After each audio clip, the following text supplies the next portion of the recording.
Hello বন্ধুরা, তোমরা সবাই কেমন আছো? আশা করি ভালোই আছো। তো যে দেখো, আজকে বড় বড় সরপুঁটি মাছ গোটা গোটা এনেছে। এটাকে ভালো করে লবণ, হলুদ, লঙ্কার গুঁড়ো দিয়ে মেখে নিয়ে তারপর তেলে দিচ্ছি।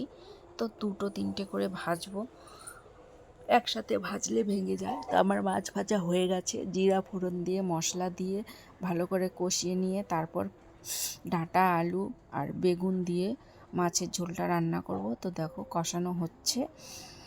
তো যতক্ষণ তেল না বার হয় আর সেদ্ধ না হয় ততক্ষণ আমি কষাতে থাকি। তো এই যে এখন জল দিয়ে দিলাম। তো বেশি একটা জল দিব না। তো ঝোলটা ফুটে আসছে, এবার মাছগুলোকে ছেড়ে দিলাম।